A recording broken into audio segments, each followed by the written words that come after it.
Okay, so I'll show you the clip here, and then President Boren will get here shortly, and we'll kind of see where it goes and what his plans are. So we'll all learn. This was what he said, 74 clip from President Boren. The following 5-minute program has been paid for by the Boren for Governor Committee. Now, here are the candidates. Hello, I'm David Boren. A few weeks ago, one state television station invited all the Democratic candidates to appear in a face-to-face debate. I accepted that invitation because I think it's important that the people have a chance to see the candidates side by side facing the same issues in a debate. I believe very strongly in the people's right to know. I'm sorry to say that the other two Democratic candidates did not accept the invitation to appear and debate the issues. I'm sorry they weren't there. There are a number of questions that I would like to have asked these candidates.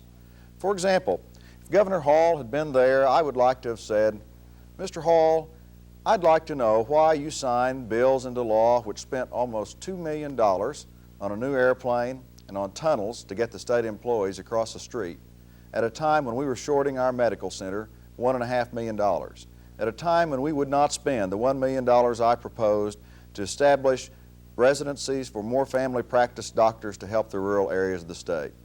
And I'd like to have asked Mr. McSpadden, why, after 18 years of inaction in the state Senate, did he only start talking about changing the inheritance tax, the unfair inheritance tax on the women of this state, after I did something about it in the legislature this past year? I'd like to have asked both of the candidates, both Mr. Hall and Mr. McSpadden. One's been governor, the other's been in office 20 long years. I'd like to have asked them why neither one of them came forward and supported my efforts for open committees in the state legislature, supported my efforts to make all of the votes in the committees a matter of public record so that the people could find out what was happening to the important bills that were being killed in House and Senate committees. Neither one of them raised a finger. In fact, Mr. McSpadden, after 18 years in the state Senate of inaction on this issue, even continued to vote for closed committee meetings in Congress. I believe very strongly that we need new leadership in Oklahoma. I believe that we need a governor who will stick his neck out and take a stand, not one who waits to see how the wind is blowing on the issues before he tells the people where he stands. I'm ready to face the issues. I want to take responsibility as governor of this state for what needs to be done. I want to be accountable to you, the people. This is not the time to avoid the issues. This is not the time for negativism.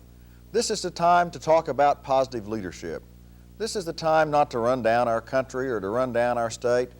This is the time for all of us as citizens to talk about what we can do to make Oklahoma a better place to live.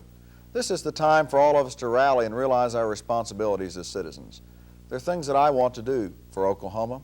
I want to invest the next 4 years of my life in serving as your governor because I want to see us change the welfare system, the abuses under it, a system that's taking $1 out of every 3 that comes into state government.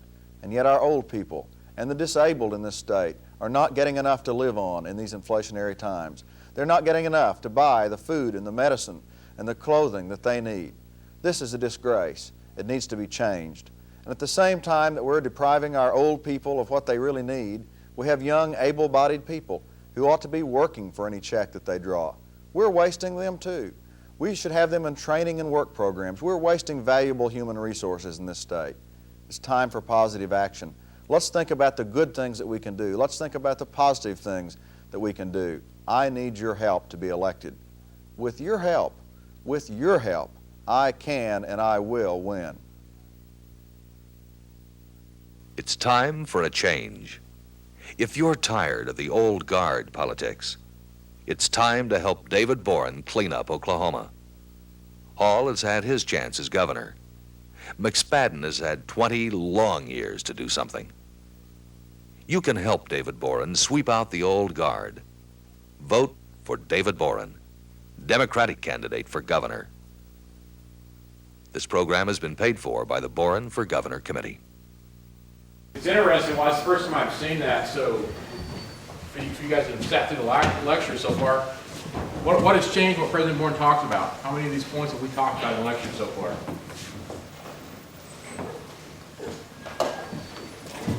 Huh? All of them. Yeah.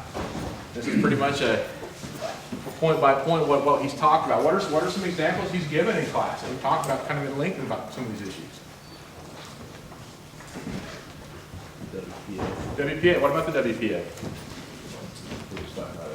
Yeah, but I mean, what were some of the themes? You're right, with WPA, this is one of the things that he's talked about. But how does WPA play in? What are, something he talked about with Roosevelt? One of the big motivators that President Boren talked about with President Roosevelt in the WPA. This idea of not just giving out checks, essentially, the welfare checks, but instead having them do what? Have people do what for the checks? Work. And what kind of work did they do? Was it what they were trained in, or perhaps what they had done prior to the economic decline? They worked, whatever it might have been. It may have been building sidewalks. It may have been building buildings, right? But it was to give this idea of self-worth. So that was a key point. Talk about that to great extents as well, throughout the lectures. And so there are a lot of key points in there that President Boren has talked about. Hasn't really changed. He's not somebody they can go back and say, well, this guy hasn't always talked about. He's flip-flopped. President Boren certainly hasn't done that, for a very long, long time. So, I was trying to get here in time. I was at the Scholar Leadership Breakfast for you to see ancient times. Advertising has certainly gotten a little bit more sophisticated, hasn't it? But I just decided that since no one, I was running so far behind that they wouldn't come and debate me because they didn't want to give me any airtime and any attention. So we just had our own debate, and it was a lot of fun. John Spence is here today, and he's going to film some of class. So we'll just, for the historic archive, over in the archives here, they have all my old TV ads. Please don't go look at them. The one you saw should be enough. I'm sure you won't be tempted after looking at the one you saw.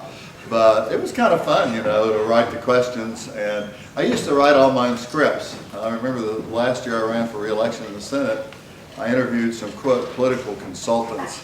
And those are people that oversee all your ads, print media, electronic media, etc. Of course, in those days we didn't use Facebook and YouTube and all of that. It was nearly all direct mail, newspaper, print ads, radio, television spots. But I interviewed them all, and they ranged from wanting to charge me $750,000 to over $1 million.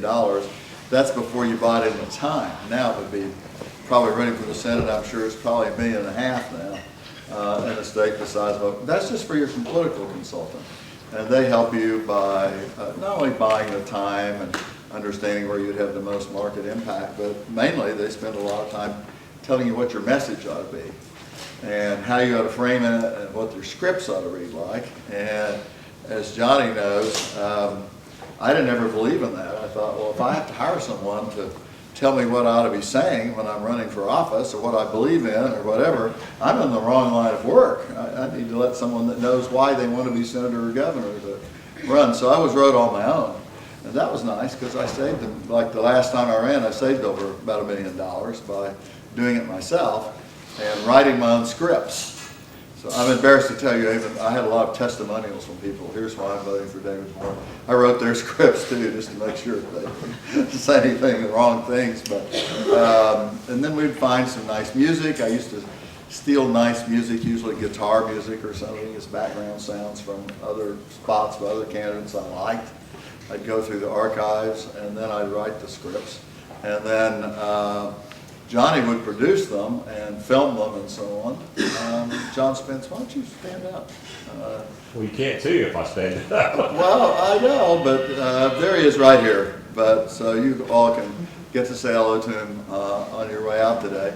And then we had Pete Rosier, who worked with us, and he did the buying because I didn't know which stations, which hours, which time was the most cost effective. But as you can see back then, you could buy 5-minute programs and you could buy 30-minute programs. And so you could really go in depth on a particular issue. And there were times when I had 30-minute programs, and I think I told you sometimes they were live. We were on live television with like 30 minutes. And I remember one time I was in Lawton, and we had ask the candidate questions, period. 30 minutes we paid for, and we didn't have very many resources then, so every program had to be a home run. And so we had all these people in the audience that were fairly well picked in the audience. I mean, we didn't have anyone sitting in the audience who was one of my enemies or somebody that was for another candidate. We had basically our supporters in a big studio audience like that, and they're paying the other. Now the people of southwestern Oklahoma will get to question, you know, David Boren running for governor, or David Boren running for senator, or whatever. I think this is the governor's race. And so in the middle of it, we had one or two quick questions that were good and right to the point, and gave me a good chance to answer them. One of the things that I was in my, and I don't know, it wasn't in that one, I don't think, but one of the things I ran on was women used to be taxed with inheritance tax. Let's say they ran a business together with their husband, or they ran a farm together with husbands. The husband died. The wife was treated as if she never contributed anything to the well-being of the family or earning the income or anything else, even though they were, especially in farm families, totally partners.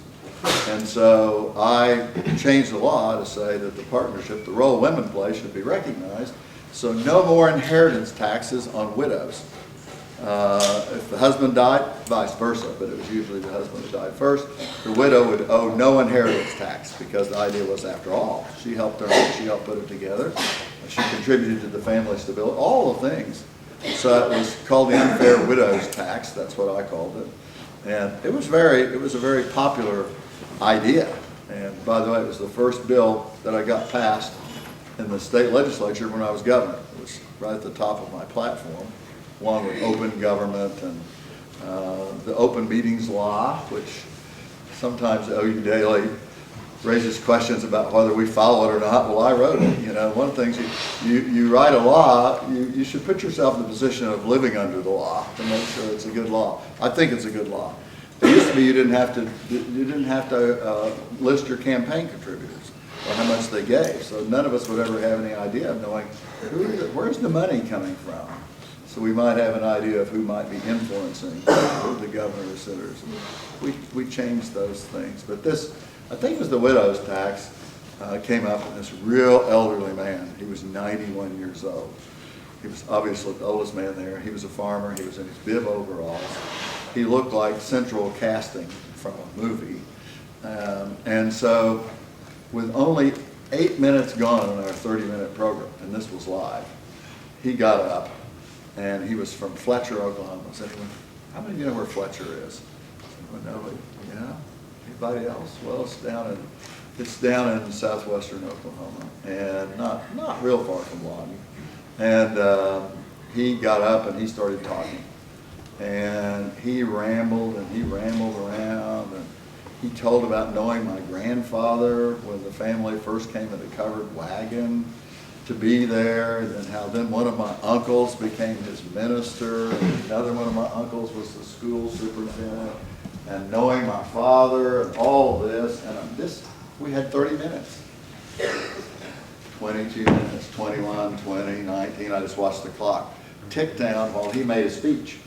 And just rambled all over the place like people that are 91 might be tended to do. And so finally, you kept trying, you couldn't get the hook. I mean, you know, if we'd insulted this 91-year-old man, who, by the way, knew everybody, he was just a well-known character all through southwestern Oklahoma, it would have been terrible if someone had just gone up and shut him up, or if I'd said, yes, thank you very much, would you sit down?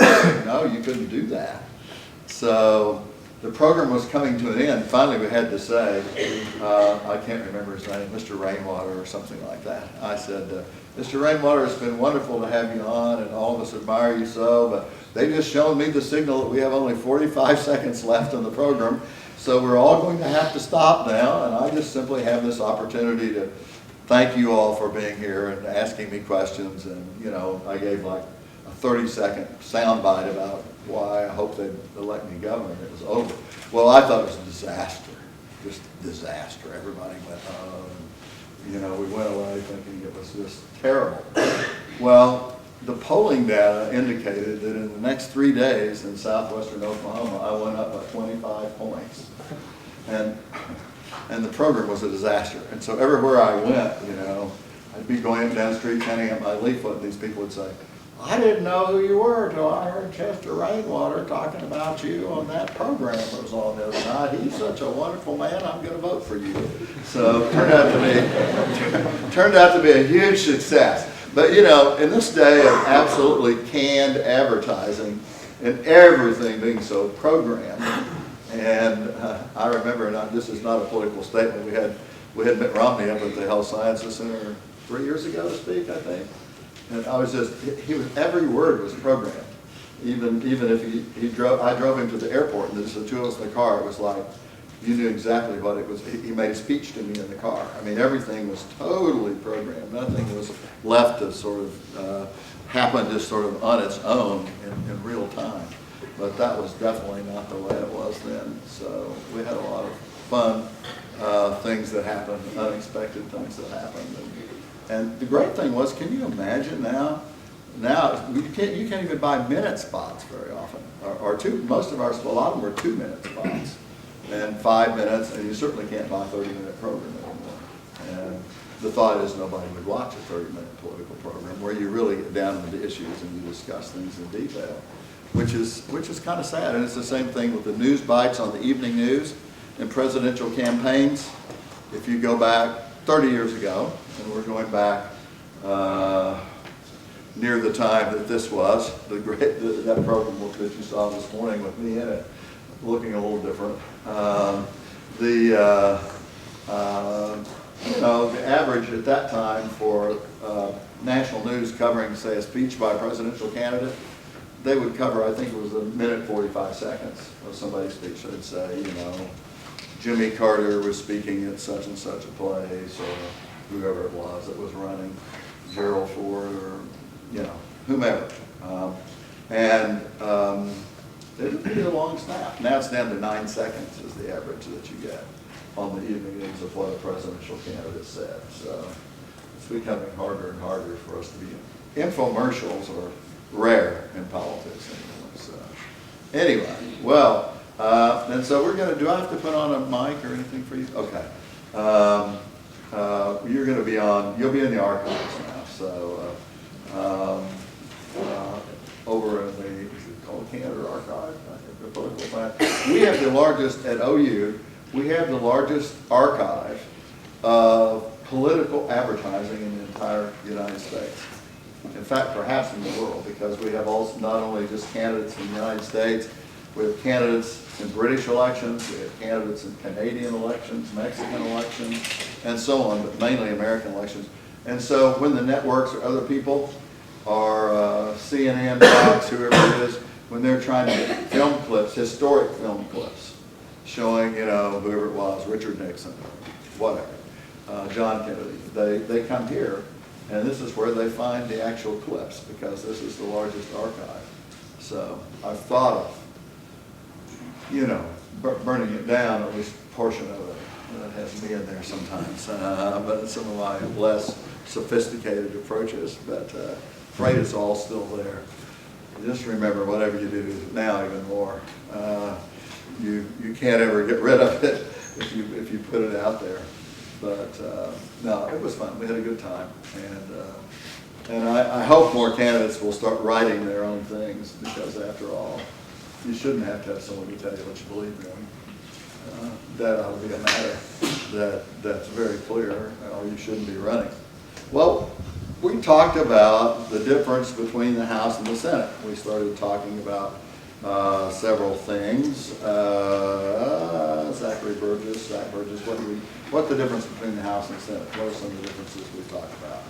Well, the size of the House and Senate. The size, and how does that affect things? Well, like the larger size has more people in it, so there's more diversity within it. And also you don't get to know people as well.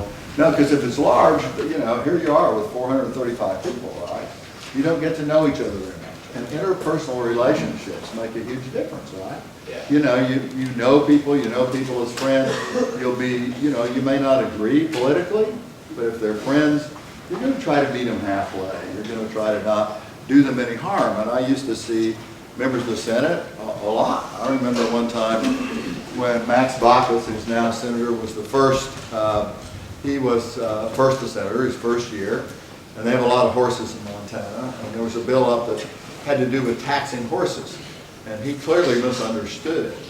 And he was about to vote on the wrong side. I mean, he was going to get taken apart in Montana. He was a Democrat.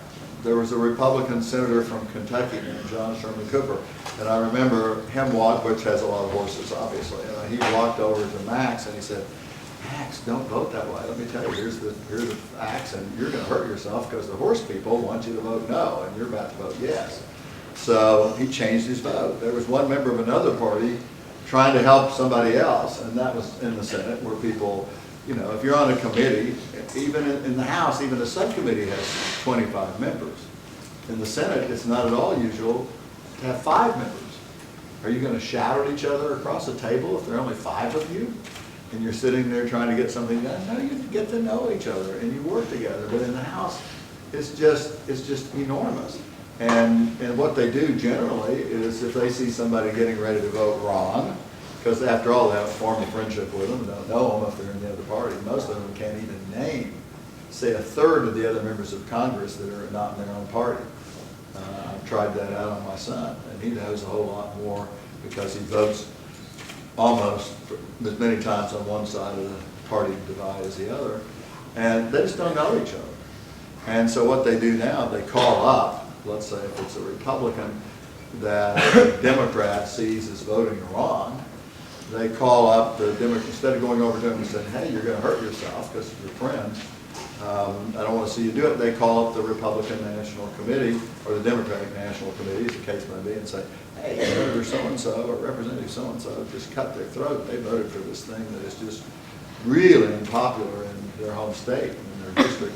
That'd be a great 30-second spot against them in the next election. So they sit right there on the same committees and subcommittees, and they're calling in any votes they see the other person take that they think will be unpopular, and they put that in the file. And when election time comes around, the political consultants and all these people look at that, oh, that's a great 30-second attack spot. He or she voted for this thing that's going to really hurt their state. So instead of helping each other, working together, giving friendly advice like John Sherman Cooper gave to Max Baucus, they use it as an opportunity. Oh, here's an attack spot. I'll phone it into the party headquarters. Happens all the time. And how well does that then cause them to work together? Not well. They're very suspicious of each other. And so size really makes a difference. Size in terms of the relationships that are formed. What about the amount of attention you get if you're a senator or a House member? More attention as a senator, right? Because there are not many of you. Very often I was in a situation because it was to be a small committee, like in the Finance Committee on President Clinton's budget. It was 11 Democrats and 9 Republicans. So in a committee that small and that closely divided, there's a very good chance you'll be the swing vote. You will determine, kind of like the Supreme Court right now. Nearly all their decisions are 5-4. And who is it that is the swing justice usually? Sometimes on the 5, sometimes, you know, this side, sometimes right, sometimes left. Who's the swing justice? Kennedy? Justice Kennedy, yeah, who we had speak here not too long ago. If I'd known he was going to write the opinion on strip searches and also which says, did you know the Supreme Court now just allows you to be strip searched even if you just don't stop completely at a stop sign? Or if you violate the leash law with your dog or whatever it is. It doesn't matter. It can be the least, most trivial offense, and they have to show no cause, no reason to believe you're hiding anything, and they can strip search anybody. Interesting thing will be when the justices don't have it in their robes and don't stop completely at the stop sign. They're on Independence Avenue or whatever it is by the court, and they get hauled over and strip searched. That'll be interesting to see how they react and if they think that's what our rights and liberties should be, how they should be defined. And look at the money pouring into campaigns this year, millions and millions and millions. One person writing a $5 million check, a $10 million check, and how it's distorting things. So being the swing vote, and often, like on President Clinton's budget, 11 Democrats on the committee, 9 Republicans, they had to get it out of the committee. And so I said, I think I'm going to vote no. Now, if I'd voted no, it would have been a 10-10 tie. What would have happened to the bill? What would have happened to the bill? On a 10-10 tie. Any of you remember Robert's Rules of Order? Same as the Senate precedents. If it's a tie, it loses. You have to, in order to advance a bill forward, you have to get a majority of those voting. So if it's a 10-10 tie, now if I just had voted, it would have been 10-9 and it was passed. But if I was joined the 9 and it became 10-10, it didn't pass. So I had the ability, just because of how I believed, and I believed he was doing too many tax increases compared to the number of spending cuts that he had. I was fighting for a 1-to-1 ratio. And he didn't have that in his budget, so I refused to let it come out. So we had days and days and days of negotiating, of me called down to the White House, and them saying, you know, what's it going to take to change your mind? So finally I came up with several things, getting the ratio at 1-to-1, and doing away with an energy tax that was going to not be on energy producers, it was going to be on everything produced in the United States. Because everything that's produced has an energy component, so it was like a sales tax on energy, so to speak. So I got that taken out. I got some more cuts put in, and some other taxes taken out, and then I voted it out of committee. Then they pulled a fast one on me, and they put all the things back in it that I didn't like in committee, and they put them back in it on the floor, especially over in the House side. So when it came back from the House, I filibustered against the bill, and we came within one vote of killing the bill. Then on the final vote, it was a 50-50 tie on the Senate floor. Not a single Republican having voted for Clinton's first budget, and several Democrats, including myself, having voted against it. So what happened in that case? Did it die on the 50-50 tie on the Senate floor? No.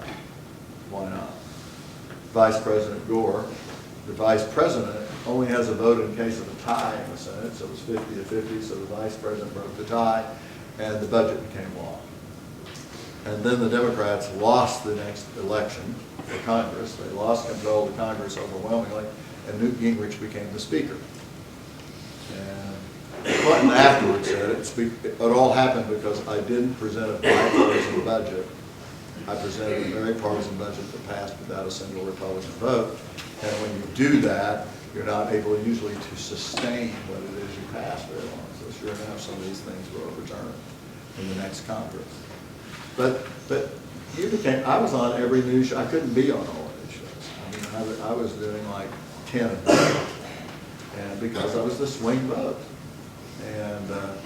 And how often you get to be the swing vote in the House, or really the person that's controlling the outcome of the debate? Almost never, because the committees are so large. And also, party discipline is much stronger in the House than it is in the Senate.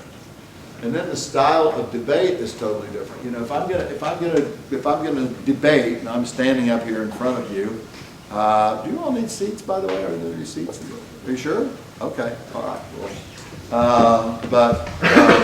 I'm going to get up, and I may be really, really bombastic, you know, and I may get up here and I may point my finger at Mr. Bell, and I say, you know, Mr. Bell, you know, and I could address him like that and just to him, you know you're lying? You know that when you stood up here, you lied to the House? You liar, it's reprehensible how you lie.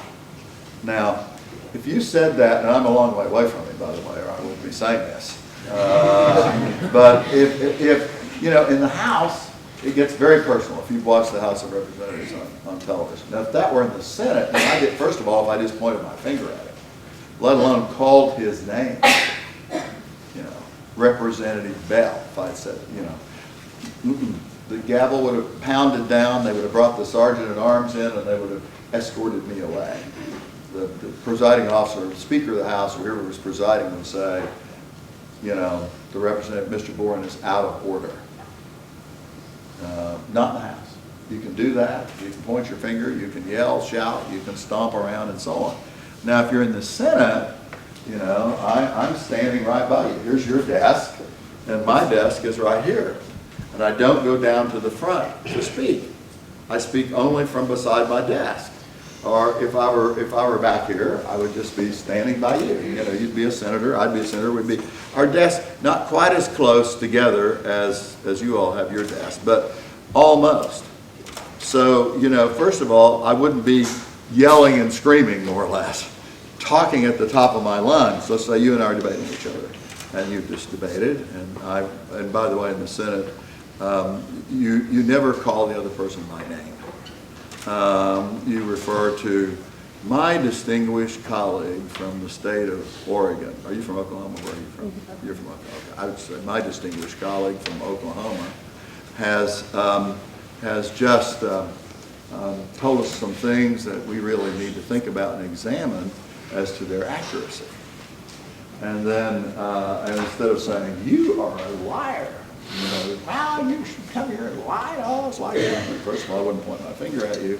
I'd be just standing here in a very gentlemanly fashion, and I would say, I regret to say that my distinguished colleague from Oklahoma has not spoken in accordance with the facts. I can only hope that it was inadvertent on her part and not deliberate. So what have I really said? She's lying. She probably knew she was lying, but I have said it in a very, very nice way, right? So if you listen to, you see the House and the Senate, and just because you're standing next to each other while you're talking, Howard Metzenbaum of Ohio and I used to always disagree with on oil and gas issues.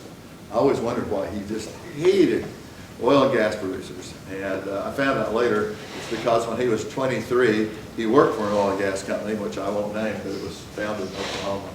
And they fired him on the spot, even took the keys away from his company car, and he had to call a taxi and leave in the middle of the day. Well, he hated oil companies ever after that. And so he was always against me. I was trying to represent, obviously, being from Oklahoma, you're pretty much for oil and gas production or royalty owners. There are about 500,000 of us that own little squidges of mineral interest that maybe our families once owned the farm or something like that. And a lot of independent producers, well, that's just like there are a lot of ranchers, and there are a lot of wheat producers and so on. So generally, if you're an Oklahoma senator, you're for the things that are important to your own economy. So it was really helpful because Senator Metzenbaum couldn't see very well. And he never spoke off the cuff. Most of my speeches I just got taught. And he didn't. He always had it sort of written out. And he had to have it written out in big, bold type. Huge letters because he couldn't see very well through his glasses. So I could sit there, it was sort of fun sometimes, because I would say, now I know what my good friend from Ohio is likely to say, because I could look right here and see what he was going to say next. And I would say, he will probably tell you that such and such, and he'd be looking down at his notes, and that is what he was going to say. So, you know, it led to a lot of levity at times in terms of knowing what, but the House is very different. You've got a desk in the Senate, your individual desk in front of you. You're just sitting in chairs that don't even have anything in front of you to write on and that sort of thing. It's very much more impersonal. So it's very, very different, the House and the Senate. Another thing that is, and so House members also, it's often said that the space between a TV camera and a member of the House in Washington is really a dangerous zone because House members will scramble all over themselves to get in front of the television camera first. And the senators sort of, well, I'm going to get my share of the publicity. I'm not going to worry about it so much. So it's a very different sort of thing. The other thing is, anyone know another difference between the House and the Senate? We'll go back to this when we go through how a bill becomes law. Yes. Age difference, yes, 35 and 30, but as a matter of fact, usually by the time you run statewide, instead of just in one congressional district, you're usually older. You've been in politics, it's sort of viewed as working your way up. Maybe you've been in the House first and the state legislature, and then you finally run for U.S. Senate or governor statewide. So they tend to be older. Not only is it a requirement by law, but they tend to be older. They tend to be older. Yeah. Anything else? Term length. Oh, yes.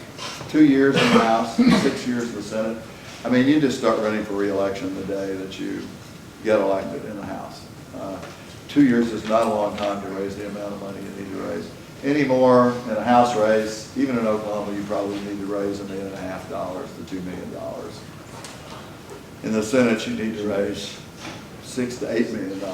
And so if you just have 2 years to raise that, say $2 million, you've got to start raising it every day and really get with it the very first time.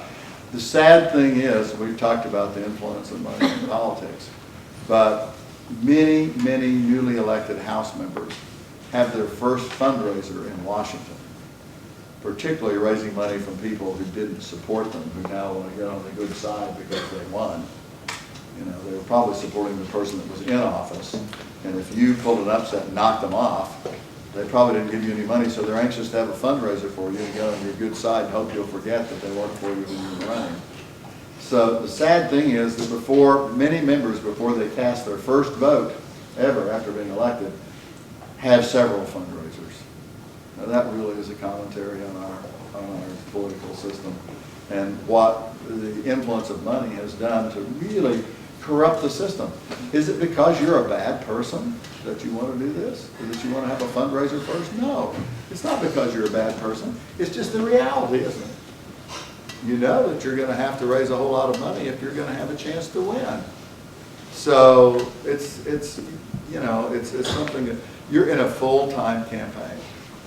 And if you're going to raise the amount of money, for example, to run in a really contested, let's say governor's race, Senate race, maybe it's $8 million, are you likely that you can raise most of it in Oklahoma?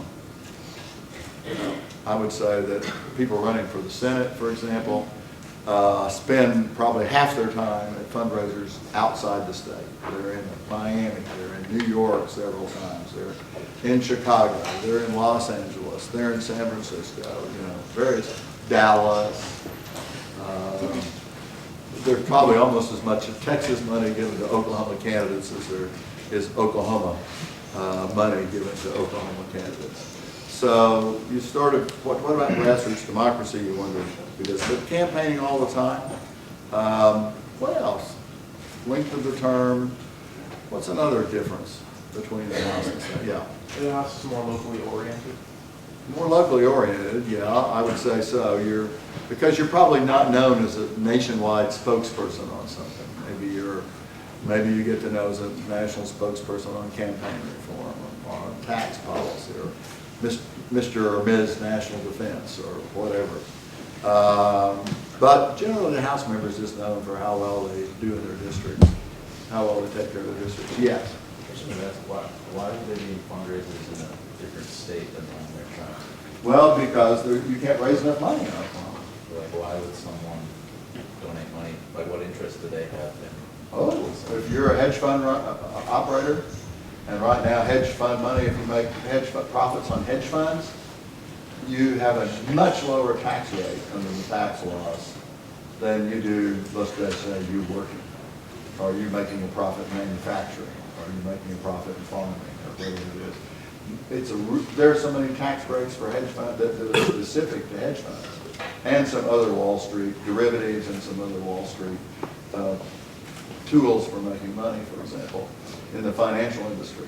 So it doesn't matter whether I live in California or New York. If you're going to be in the House or Senate, I want you to vote for my tax break, right? So I'm just as concerned about that. I don't care how well you represent your district in Oklahoma. I don't care if you ever set foot in your district in Oklahoma. But if you're a sure vote for me on my hedge fund tax break, I'm for you, and I'll write a big check. Whereas that farmer who comes to your bean dinner might buy a $10 ticket at the door, maybe, or $5. That's one of the reasons I felt so strongly. I never would take money from a political action committee. I never received $1 from a political action committee, only from individuals and primarily from inside the state of Oklahoma. If I had a college roommate who lived in Pennsylvania, if I had friends or people that really knew me or people that really believed in me from other states, I would take some contributions from them, but mainly it was local. So I remember the last time I ran for the Senate, Mrs. Boren and I went to this workshop. And both the Democratic Party and the Republican Party had them. And they said, the workshop was how to get reelected without having a single grassroots volunteer. Because when I ran, like for governor, as Johnny knows, everybody I had was a volunteer. I mean, there were all these people back then, licking stamps and envelopes for direct mail down at my headquarters, or getting up at 5 in the morning on election day and putting doorknob hangers, to vote for me on people's doors, or knocking doors for me. We'd map out where all we'd been. I was doing some of that myself. I was walking with my broom from town to town and campaigning and getting free media because I couldn't afford to buy it. And who's that guy running around the state with a broom? Who walked from Idabel to Broken Bow with a broom, who walked from Ardmore to Medill with a broom, or from Lawton to wherever, Altus to Blair. I mean, so I was doing this all over the state. Muskogee, Fort Gibson, different places you all know. But all my people they were all active, and there were women having teas for me all over the place. There were guys having early morning coffees for me all over the place. It was retail campaigning. But now they were telling you, one, how you never need to leave your air-conditioned office to campaign.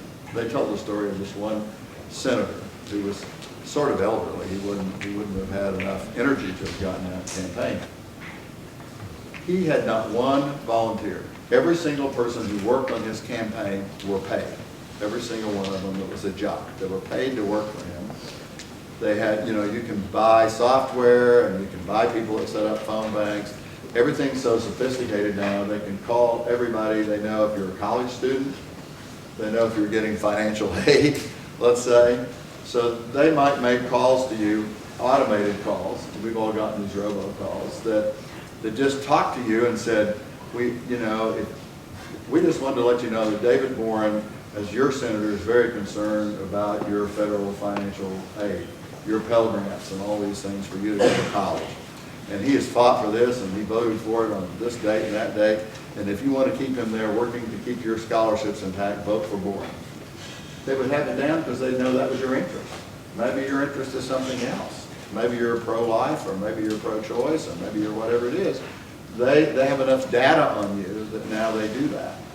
And they know just to hit you. So you can stay in your air-conditioned office, your, quote, mailings, or your phone banks, or all this are with people that you paid. So all you have to do is just raise the sufficient amount of money to pay all these people to do all these things. And in this case, the senator, it was really interesting. There were 2 huge public events in his state during the fall. And the only thing he did was ride in 2 parades. The 2 parades that were the biggest 2 parades would be like riding the 89er Day Parade or Guthrie or something. And that was all he did. That was his whole campaigning. And he had no volunteers, he had only paid employees, and used all the technology that he paid for, and of course ran lots of television along with the rest of it, and with what he, of course, now would be on the web and other ways you campaign, or Facebook or anything else. But he did all that. It did nothing that you would really call it. I had only volunteers, mainly college students when I first ran for governor, mainly college students. Because I was 33 years old, and people sort of said, well, that's neat. We want to have a really young governor. And I've got pictures. There are pictures in the Union of my rallies. And a lot of crazy things were done. One of my opponents did a dirty stunt. It was right here on this campus. He knew I was going to be speaking on the campus. The one that's a picture in the Union. You'll love the hairstyles, especially for the guys, which were like this at that time. And he got some of his supporters, and they flew over in a plane, and they parachuted out. And with my opponent's literature and flags, landed on the ground with their flags. It was really fun. I just said, well, you can see they're all bailing out of their campaign. It really turned out to be good for me that they tried to disrupt my speech by all this stuff. But, I mean, just think about that. And then they said, how do you raise the money? Well, mainly it comes from the PACs. That time he got like 92% of all of his campaign money, 8% from his home state, 92% from organized groups, mainly lobbyists in Washington. And you could hold a big fundraiser, they could give $10,000. Of course now, with the Supreme Court ruling, you can give $1 million if you wanted to do a super PAC. And they would get together, and he would say, okay, first you go to the bankers PAC, and you say, here's the poll, shows he's going to win. And then you go across the street, so get on board. So they get on board. At that time, the insurance companies were trying to get partly into what used to be called the banking business. The banks at least viewed it was their business. And so you go tell the insurance company, Pat, well, the bankers just gave, you know, he's going to win. He's going to remember. You know, do you want him just to remember the bankers gave, but the insurance pack didn't? No, the insurance pack ponies up. And you keep doing that. You know, well, the business group gave, so the labor unions better give, and so on and so forth. And by the time you're through, you've raised a whole lot of money playing one interest group against another. They taught us, it was like a course, in how to do all these things, and at the end of it, this great guy who got only 8% of his contributions from his home state, who had not one volunteer, who made only 2 public appearances, who bought and paid for everything else because he had this huge war chest, gets reelected with 60% of the vote. Against somebody who raised their money at the grassroots, who had real volunteers, who was really trying to make a race of it for the people who lived in that state. So my wife and I, on the way home from it, first of all, we both agreed we wanted to go home and take a bath after hearing all of that, because we thought it was such a distortion of the system. We said, well, we're not going to do it. We're not going to take any PAC money. It was the last time I ran. And we thought, so far I'd gotten by without doing it.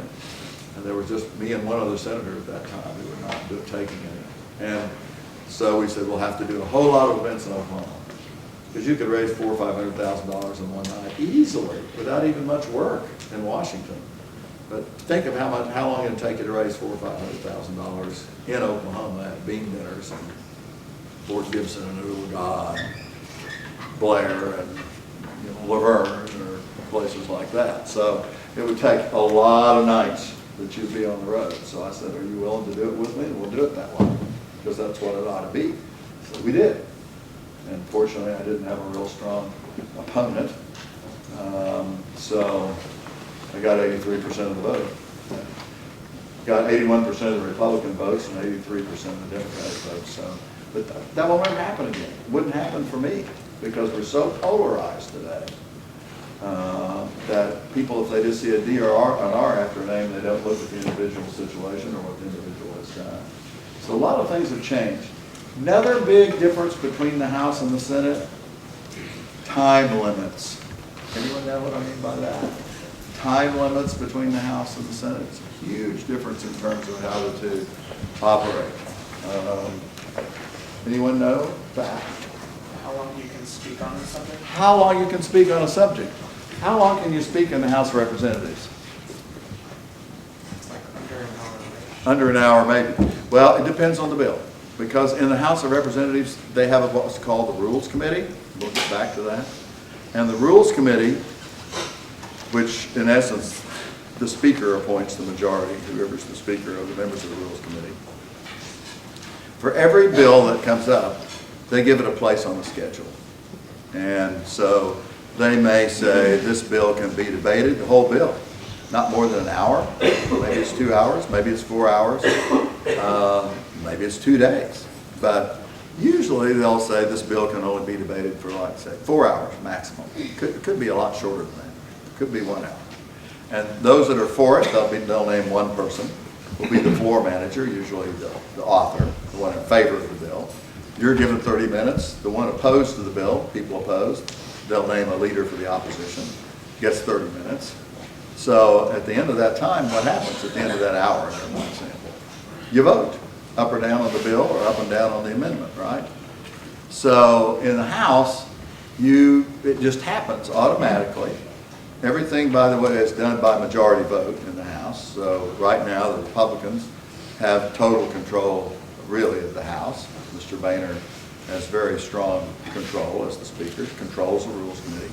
So I'm in favor of the bill. You're one of the people speaking for me, and I'll say I yield 7 minutes, to my colleague from Oklahoma to speak on this subject.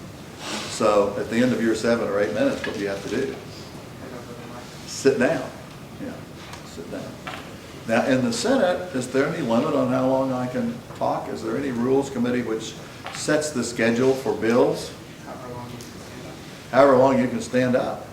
And what if I decide, for example, on President Clinton's budget, which I disagreed with the last time it came around, I started speaking, and spoke and spoke and spoke. And after about 11 hours of speaking, I turned it over to my friend, who was also on my side, and he spoke for another 8 hours. And then I turned it over to my other colleague who was in with me on our side. She spoke for another 16 hours. You know, I mean, we just kept going. Now, how can you stop that in the Senate? A supermajority. A supermajority of the Senate has to vote to stop the debate.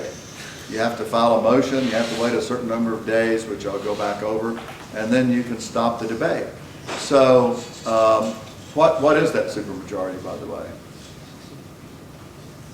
2/3 of the members of the Senate, 67 votes. So if you really want to stop something, even though a majority is for it, and a majority is ready to vote for it, let's say 55 senators are ready to vote for it. And 55 senators want you to sit down, you've had days of doing this, and if you've got, 25 people working with you, you can just keep the microphone, never giving up. You can just keep this thing going. And you can get into all sorts of things. I mean, when I was debating, for example, and you can hold up a nomination in the Senate, because the Senate generally has to consent, not the House. Not the House. The House does not confirm nominees to the cabinet, for example, or to the U.S. Supreme Court, for example, or to be generals of the Army or admirals of the Navy. All those people who come before the Senate, the President appoints them, but they don't take those offices till they have been confirmed, right, by 2/3 majority of the Senate. So President Reagan, for example, and sometimes you can filibuster, it doesn't even have anything to do with the person. You can filibuster. President Reagan, we had a bill, people were desperate in Oklahoma, we had motorcades of farmers, they were losing their farms, and President Reagan vetoed a bill, which I and some others had passed, to give relief and let farmers restructure in bankruptcy like businesses can and save their farms, their family farms. A lot of them have been in their farms have been in their families for generations. They were losing them. And part of it was because the Federal Home Loan Bank for farmers wasn't capitalized enough to continue those loans. So we had a bill to save the farmers from foreclosure. The President vetoed it. We passed it again with some modifications that we thought would satisfy him. He vetoed it again. Then all of a sudden, he nominated Mr. Ed Meese, who was a good friend of his, had been his legal counsel when he was governor of California. Nice guy. I knew him. I liked him. We'd even gone to dinner together a few times. Got along great. He nominated him to be Attorney General. So, what did I do? They came up, brought up, the floor leader brought it up, now propose that we give our assent and agreement, confirm Mr. Meese to be Attorney General of the United States. So, and if you remember the House, you couldn't do this, because House members don't have power of confirmation. The confirmation of the cabinet, like the Attorney General, doesn't come to the House, only to the Senate. That's another thing to remember, the power of confirmation. And the fact also that there are no time limits on me. So I started to speak. And I wasn't speaking about Mr. Meese. I said about 3 or 4 things about Mr. Meese. Mr. Meese is a fine man. And I know that he's qualified to be Attorney General. And I understand why the President appointed him. But before we take up this appointment, we need to get some other business done. We need to save all these family farmers in Oklahoma and Kansas and Nebraska, and by the way, all those other states, Alabama, every place there were farmers, a lot of farmers, all those senators, Democrat and Republican, were on my side. So I started talking, and so I talked about the farm issues for about 6 hours, and when I ran out of that, I got the Washington, D.C. phone book, and I started down, and I said, if all these people that I'm going to name now knew about why the President had vetoed this bill for these poor farmers, and I started reading every name in the phone book. And I brought all sorts of other books to read. Had them piled up just for a fact, like 25 books piled up on my little tiny desk, which made it very clear that I planned to speak for a long time. And finally, I remember it was over Thanksgiving, because I was at my mother-in-law's house for Thanksgiving dinner, And she calls in, and Edwin Meese was the man's name, became Attorney General. She came in, and just as we were having dessert, she said, David, I hate to bother you, there's some guy from Washington named Ed is on the phone for you on Thanksgiving Day. And I got on the phone, and it was Ed Meese, you know, and I said, oh, Ed, I'm very sorry this is all going on, but I said, I just can't yield, even though we're great friends. I just can't yield. This is terrible. I mean, there are thousands and thousands of farmers suffering and needlessly, and this could be restructured, and they could come back, which they later did. So this went on. I said, we've got another bill introduced. The president has his chance. The minute he passes that bill, we'll confirm you. So on Monday, I got back to the office, and this melodious voice, always very melodious voice, and you couldn't help but like him, even when you were really mad at him, which I was, said, David? I said, yes. And he said, this is wrong. Reagan. And I said, oh, Mr. President, nice to hear your voice. And he said, you know, David, this is just not right what you're doing to poor Ed. He deserves to be confirmed. And I said, well, Mr. President, I understand that. But I said, I haven't been able to get you to read and consider this farm bill, and all these farmers deserve help. Thousands and thousands of them. How would you feel if it was your family's farm? You've been there. I know you're a compassionate man. And you just need to rethink this. And he said, well, David, that's why I'm calling you. I had our people restudy it. And I think we had misunderstood something like your farm bill. You and Senator Dole was one of my sponsors. He named 2 or 3 others that were with me. He said, I just want you to know I'm going to sign your bill. You just get it down here to me, and I'm going to sign it. And then do you think we can have Mr. Meese to be our Attorney General? I said, Mr. President, that's yes, absolutely. You have an agreement. I'm shaking hands with you on the telephone. And I said, only thing I want to do is make sure there's no slip-ups here. So as soon as you sign that bill, and the message has been sent to me that you've signed it, not vetoed it, then I'll move myself to bring up Mr. Meese's confirmation in the Senate. So that happened. About 30 minutes later, the bill was signed. And I moved the confirmation of Mr. Meese to be Attorney General, and about 5 minutes later, it was done by unanimous consent. So all the senators voted for it. So anyway, there's a huge difference between a House member and a senator. You cannot, I couldn't have done that or used that leverage because I wouldn't have had the ability to confirm people. The other thing I wouldn't have the ability, because only senators confirm major appointments. The other thing is, with the time limitations in the House, how much leverage would I have had just to be able to hold it up for 30 minutes or whatever the House Rules Committee might have given me? Not much. So that's another power. Time limits on speeches, very important. The filibuster, the ability to filibuster in the Senate, but not in the House. You have to stick to the time limit in the House. And also, what about amendments to bills when they come on the House floor? Can you present any amendments you want to? No. It has to be germane. Write this down, G-E-R-M-A-N-E. We'll come back to that. It means it has to do with the subject matter of the bill. And you also have to get approval of the Rules Committee to offer an amendment. The Rules Committee may just say, we're going to take up this bill, and you can't offer any amendments to it. You're just going to have to vote up or down, and you've got an hour to debate it, 30 minutes on each side, and you have to vote up or down. In the Senate, there is no germaneness rule. That means you can amend any bill with any amendment you want to put on it, even if it doesn't have anything to do with the bill in front of the Senate. So I could take a bill on agriculture and put a school prayer amendment on it, or an abortion amendment on it, or anything I wanted to do, or a capital punishment amendment on it.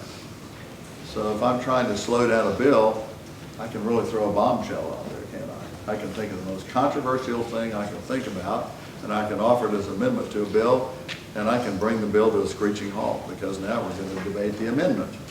And by the way, you can filibuster on the amendment too. So you might never even get back to the first bill. So a huge difference. Another difference, what about treaties?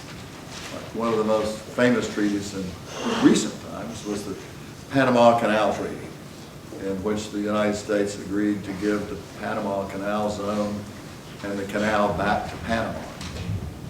It was the property of the United States government. We ruled the zone, little strip of land which passed. Panama was even sort of a creation of the United States as a country, which broke off from, I think, Honduras, or Nicaragua, I believe Honduras. And the United States, Teddy Roosevelt just sort of took that, you might say stole that from the people in the area, now the government of Panama, and ran it all these years as a matter of national interest. So we had a huge debate. Should we give Panama back to the Panamanians? And that became a huge debate. But was the House involved in that debate? No. They just sat on the sidelines waiting for the Senate to finish their debate because they do not ratify treaties. Again, by two-thirds vote. They do not ratify treaties. Only the Senate votes on ratifying treaties. And it became a huge issue in Oklahoma because Senator Bellman, who was in office then, thought we should ratify the treaty and give the Panama Canal back to the Panamanians.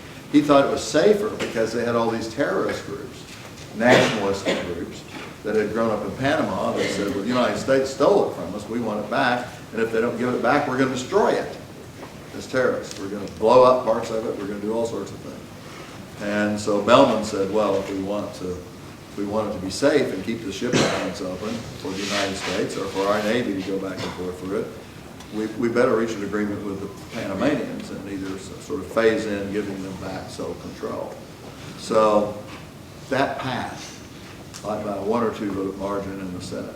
And Mr. Gaylord, who was then the publisher of the Day to Oklahoma, had done some military tour of duty in Panama, and he thought it was terrible that we were giving away the Panama Canal, so to speak. We stole it fair and square, and we ought to be able to keep it. And besides, it was key to our national interest to keep the Panama Canal. So that became a huge issue in the Senate only. The House spared it. Now it's just like they don't get involved in confirming Supreme Court justices or members of the cabinet. They don't get involved with treaties. And there were 100 front page editorials, 100 days in a row, saying Senator Bellman should be recalled as senator if he voted for that. That's prior to the vote. And there was even a day when they asked everyone in Oklahoma to turn on their headlights if they were against the Panama Canal Treaty. The day Oklahoma asked that. And I forgot what day it was, but about half the headlights in Oklahoma were on that day. And Bellman, there were all these billboards went up, bye-bye Bellman, gave away the Panama Canal. You know, we're going to bring him home, not be our senator anymore. So he didn't run for re-election at that time. Later, came back and was re-elected governor. But it's a huge thing, huge fight. So you know what happens there is very different, very different. Also, the House does have one power, at least in the Constitution. In theory, the House has, we've talked about all these powers that the Senate has. Confirm nominees like Supreme Court, like cabinet. Ratify treaties, be involved in foreign policy a great deal and so on. There's one thing that the House is, one power the House is supposed to have instead of the Senate. Anyone know what that is? Yes. They set a money bill? Originate tax bills, yeah. They're supposed to originate all bills having to do with taxes. And is that in fact a real, and we're taught that in high school and so on, is that in fact a really important power? No. First of all, for a tax bill to become law, for any bill to become law, both houses have to vote on it. Now, both houses don't vote on treaties, both houses don't vote on confirming nominees. The bills that are going to become law, both houses have to vote on it. So, for example, the largest tax bill in recent history was the Reagan tax bill, which rewrote the entire tax law. And he did away with a lot of exemptions and special tax breaks, and then he greatly lowered the tax rate on the top rate. Now, George W. Bush has done one better. The Reagan tax cuts were considered to be revolutionary at the time, and George W., during the war, when we were running up billions of dollars a year in costs of the Iraq War, he cut taxes more. He did Reagan one better and cut them about 20 or 30% more on the top rate. which again caused more of the income of the country to go to the top 1%, less to the middle class, for example. But that was the bigger, but in sheer terms of the tax cut, Reagan changed the whole tax code. You know, the bill was introduced in the House, and by the way, there's the House Ways and Means. It's kind of a rivalry between the House and Senate, and House members get so they kind of resent senators, well, you can imagine, because they get most of the publicity. They're playing in the action on treaties and confirmations more than the House, on and on and on. So they, you know, at this time there was a chairman of the House Taxation Committee, which is known as the Ways and Means Committee in the House, and the Senate Finance Committee, which is the Senate Tax Committee. And there were two real characters. Senator Russell Long of Louisiana, the son of the famous Kingfish, Huey Long, who came the closest to being a dictator of any state that any governor ever was. He really totally controlled Louisiana for a number of years. That was his father. Russell was a very colorful character, brilliant guy. And Rostenkowski, who was the chairman of the House Taxation Committee, he later spent some time living at public expense. His meals were all paid for. He didn't have the freedom to go anywhere. He was in a nice correctional facility for taking bribes to pass and kill bills. So he spent part of his later years behind bars. He was a colorful character, to say the least, from Chicago. And so he was all excited. The House was going to start this big debate on the tax bill. And he was going to be the center of attention. His committee was going to be the center of attention. The House was going to have its day in the sun because this huge tax bill was up. It was just the big focus of everything, Reagan's tax bill. Well, he's getting ready to hold his first hearings. Meanwhile, there was a little tiny bill that was like 5 lines long. And by the way, when you have a bill that starts in the House, it has an H number on it, like H200, House Bill 200. If it starts in the Senate, it has an S number in front of it, like S200. So could you have a tax bill start with an S number on it? No, it has to start in the House, right? That's what we said. The Constitution says so. So they introduced, while they were getting ready to introduce this big Reagan tax bill, there was a little one-page bill, and several of us went to the same church, the Foundry Methodist Church, which was about 10 blocks up from the White House. Like Senator Dole, the Republican leader, Senator Congressman Livingston from Louisiana, who was the Republican whip of the House, me, there were several of us, all introduced this bill because we had bought a new church bell for our church, the bell tower.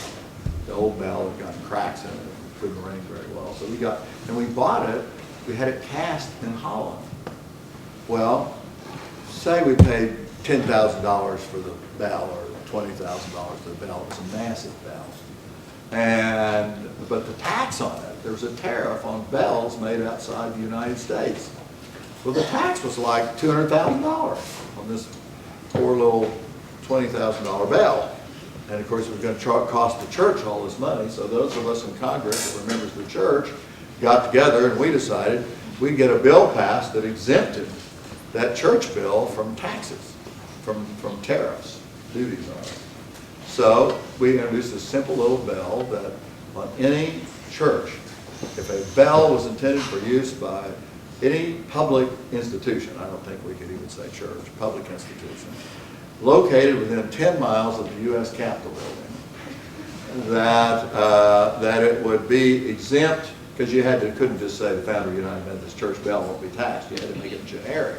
So all bells for institutions located within 10 miles of the U.S. Capitol building, which were due to be rung at certain times during the week, etc., would be exempt from taxation. Introduced it over in the House. And the House, of course, immediately passed it. There were like half the members of the Taxation Committee were members of the Foundry United Methodist Church, so it passed. Little tiny one-pager. Comes over to the Senate. Where does it get assigned in the Senate? Which committee? The Taxation Committee, right? Because this has to do with taxing bells. Gets it in there, and old Russell Long, who gets up early in the morning, he all of a sudden would get it into committee, It's read in committee. The first day that it's read, he said, I hereby amend this little bill on the church bells by after the last word on the first page, there were like 5 lines on the first page, add the following. His amendment added the entire 2,000-page tax bill that President Reagan had put before Congress and had just introduced in the House. And then he announced, so now we've got the whole tax bill before us. It hasn't even been assigned to committee in the House yet. So he's done an end run around the House. And the little 1-page bill has a 2,000-page amendment that changes the whole tax code of the United States.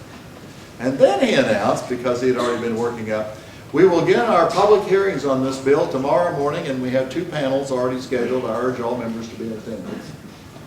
So the TV cameras were all ready to be on poor Rostenkowski and his committee and on the House of Representatives. All said, whoops, tomorrow the whole thing's starting. And guess where? In the Senate Taxation Committee. So for weeks and weeks and weeks, all the attention was on the Senate Finance Committee and the Senate as they were debating the tax bill. So does it really matter very much? No. What the Senate does, the Senate just looks around like Russell Long did and says, let's me find an H bill number that has something to do with taxes. I'll get it, and I'll make it a really big, important bill on taxes. And we'll keep control of tax policy, not those lowly house numbers. So that's really the way it works, in fact. So some of these things, some of these differences between the House and Senate can be very important, like treaties and confirmations. Some are very important, like the time limits or the ability to offer amendments in the House. And some of them that here they could be important, like all tax bills at a certain House, turn out not to be very important at all. Now next time I'm going to start us on how a bill really becomes law. You know, not what you learned in kindergarten or junior high or high school, but how does it really become law? We'll talk about that. Really see the differences.